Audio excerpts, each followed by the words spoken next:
बिस्मिल्लाहिर्रहमानिर्रहीम। यकीन का चिराग, एक दिलकश और दिल को छू लेने वाली कहानी। कहा जाता है कि बहुत अरसा पहले की बात है, एक गांव में चिरावा रहता था जिसका नाम अयूब था।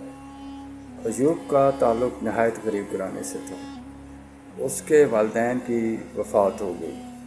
वफ़ात के बाद गाँव वालों ने शुरू में तो उसकी मदद की और उसको खाना देते रहे, लेकिन वक्त गुजरने के साथ साथ उसको बेयारो मददगार छोड़ दिया गया। अयूब के दिल में ये आया कि क्यों ना वो कुछ बकरियां और भेड़ें पालना शुरू कर दे। अयूब नहायत गरीब था, मगर उसके दिल में अल्लाह पर बेपनाह यकीन था। उसकी भेड़ें कम थी, लिबास पुराने थे और कभी कभार तो खाने को 2 वक्त की रोटी भी मैसर न होती, मगर उसकी आंखों में हमेशा एक अजीब सी रोशनी रहती, रोशनी यकीन की।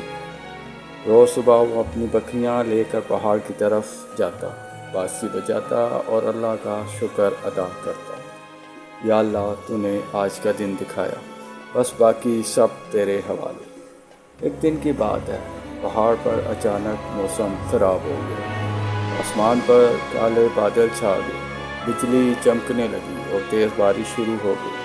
बाकी चरावाए अपनी बकरियां लेकर दौड़ते हुए नीचे गांव की तरफ भागे, लेकिन अयूब वहीं एक दरख्त के नीचे बैठ गया। एक बूढ़ा चरावा जो उसके करीब ही था चलाया, अयूब, क्या पागल हो गए हो? तूफान आ रहा है, नीचे चलो।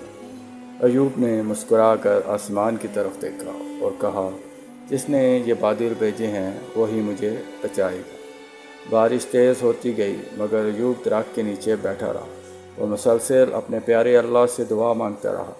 अचानक एक ज़ोरदार बिजली करीब के पहाड़ पर गिरी और एक बड़ी चट्टान नीचे रुकने लगी। अयूब ने फ़ौरन अपनी बकरियां एक तरफ हाँकी और ख़ुद पीछे हट गया। चट्टान वहीं आकर गिरी जहां वो पहले बैठा था।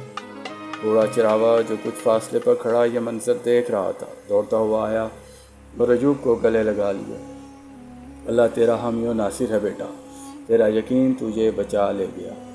4 दिन बाद गांव के रईस की बेटी खो गई। गांव वाले परेशान हो गए, सब ने पहाड़ों में ढूंढा मगर नाकाम लौटे। अयूब ने कहा, अगर मेरे प्यारे अल्लाह ने चाहा तो वह ज़रूर मिलेगी। वो अपनी बांसुरी लेकर पहाड़ पर गया, वही बांसुरी जिसकी आवाज़ सुनकर उसकी बकरियां हमेशा वापस आती थी। उसने बांसुरी बजाना शुरू की। थोड़ी देर बाद एक कमज़ोर सी आवाज़ आई, अम्मी। वो रईस की बेटी थी जो एक चट्टान के पीछे गिरी हुई थी। अयूब ने अल्लाह का शुक्र अदा किया, उसे उठाया और गांव ले आया। रईस ने खुश होकर अयूब को इनाम देना चाहा, लेकिन अयूब ने सिर्फ इतना कहा, मैंने कुछ नहीं किया, सब मेरे अल्लाह ने किया। रईस ने उसकी सच्चाई और ईमान से मुतासिर होकर अयूब को अपने खेत और कुछ बकरियां तोहफे में दे दी। अब अयूब के पास माल और दौलत भी था, मगर उसकी आजिज़ी वैसी ही रही। वो अब भी हर रोज़ बांसुरी बजाता और कहता, यकीन हो तो पहाड़ हट सकते हैं और दिल खाली हो तो सब कुछ होकर भी कुछ नहीं। अयूब की कहानी आज भी गाँव के बच्चे सुनते हैं और सीखते हैं कि अल्लाह पर यकीन वो चिराग है जो अंधेरे में भी रास्ता दिखाता है। अयूब चरावा हम सबको ये सिखा गया, सच्चे दिल से अल्लाह